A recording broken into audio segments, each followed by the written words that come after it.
Kwa jina mimi ni Abdullahi Boru Roba, mzee wa kijiji ya Central A Korbesa. So hii mambo ya basic rights ilitusaidia sana.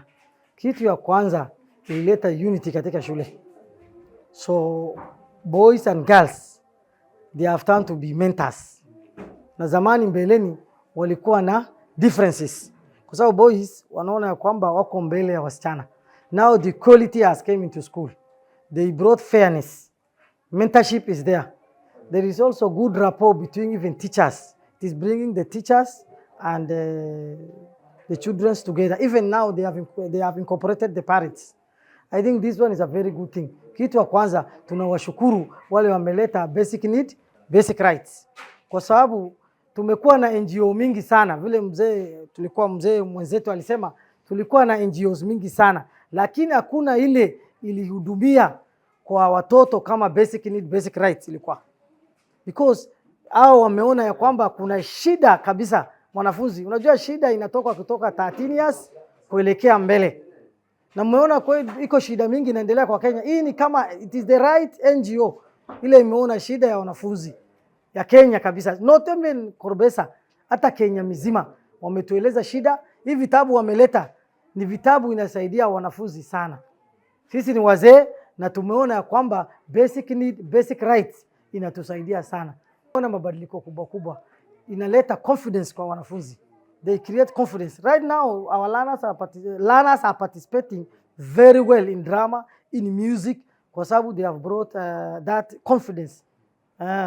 And then again it is even in line with the system ya siku hizi. Walimu wanafundisha kwa shule kwa sababu inaleta hata kukaa vile wanakaa kwa class.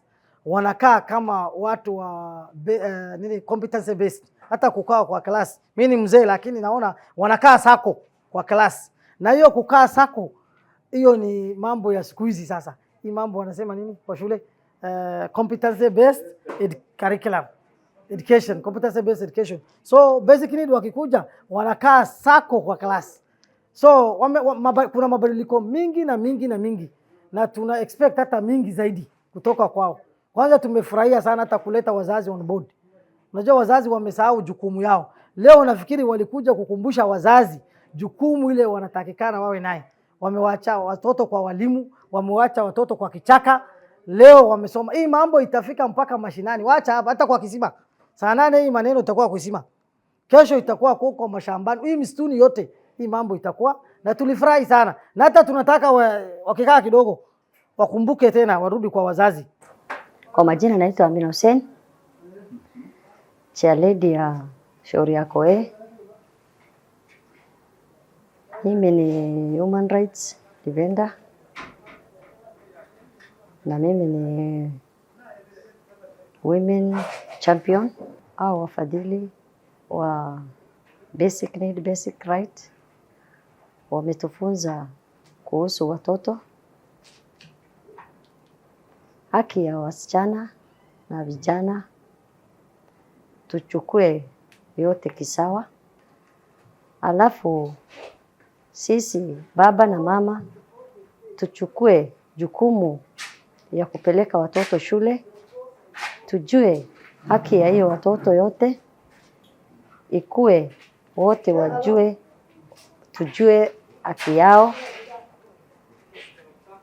na tena tushikane ndio watoto wetu wapate masomo kisawa, ndio wakuwe na nidhamu na wakuwe na heshima, kwa sababu watoto wa siku hizi wameharibiwa na drugs. Na tujue watoto wetu wanafanya nini, hata wakienda shule tujue, wakirudi leo wamefunzwa nini, leo wamejua nini, tujue hali ya watoto. Wametufunza kuhusu watoto hivyo. Kenye nimefunzwa leo nitafikisha mashinani, kwa jamii, kwa baraza, kwa kikundi ya wamama na kikundi ya vijana, ndio nitawafikisha. Ndio wajue ni nini umuhimu ya kuwa na nidhamu kwa community.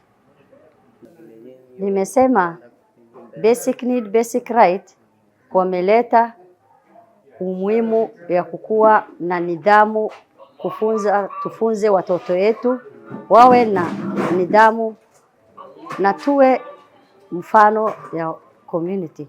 Tumesema asanti basic need, basic right kukuleta hiyo masomo. Naitwa Abdi Tadi Soransora, mkazi ya Korbesa, kata ya Korbesa. Na hii masomo ambayo tulipata hapa leo, hatuwezi acha hapa, tunasambaza kwa kila nyumba, kwa kila jamii pia. Asanteni wafadhili wetu.